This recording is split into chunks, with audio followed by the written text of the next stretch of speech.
गांव के किनारे एक पुरानी हवेली थी जिसे लोग शापित हवेली कहते थे।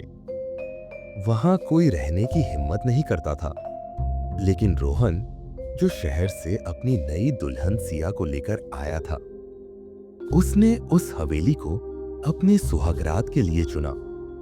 लोग उसे बार बार मना करते रहे, लेकिन उसने किसी की नहीं सुनी। रात का समय था। हवेली के अंदर अजीब सा सन्नाटा था। दीवारों पर लगे पुराने झूमर हिल रहे थे, मानो किसी अदृश्य शक्ति ने उन्हें छुआ हो। सिया थोड़ा घबराई हुई थी, लेकिन रोहन ने उसे हिम्मत दी और कहा, डरो मत, ये सब अंधविश्वास है। जैसे ही दोनों ने अपने कमरे का दरवाजा बंद किया, एक ठंडी हवा का झोंका आया। कमरे में लगे आईने में अचानक एक परछाई दिखी। सिया ने चौंककर रोहन से कहा, क्या तुमने भी वो देखा? रोहन ने हंसते हुए कहा, कुछ नहीं था, तुम्हारा वहम है। अचानक दिया बुझ गया और कमरे में घना अंधेरा छा गया। तभी दरवाजे पर तेज खटखटाने की आवाज आई। रोहन ने दरवाजा खोला, लेकिन बाहर कोई नहीं था।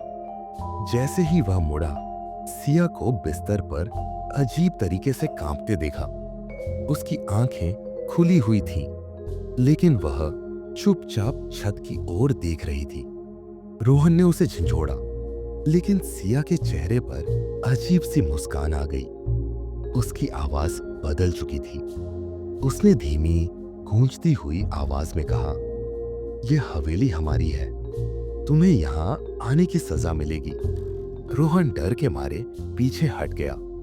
तभी कमरे की दीवारों से खून टपकने लगा और अजीब आकृतियां उभर आईं। सिया के बाल अपने आप हवा में उड़ने लगे और उसकी हंसी कमरे में गूंज उठी। भयभीत रोहन ने दरवाजे की ओर दौड़ लगाई, लेकिन दरवाजा खुद ब खुद बंद हो गया।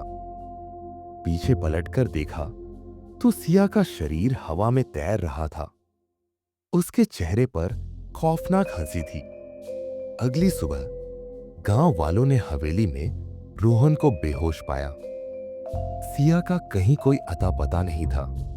आज तक कोई नहीं जानता कि उस रात सिया को क्या हुआ, लेकिन लोग कहते हैं कि हवेली में अब भी उसकी चीखें सुनाई देती हैं।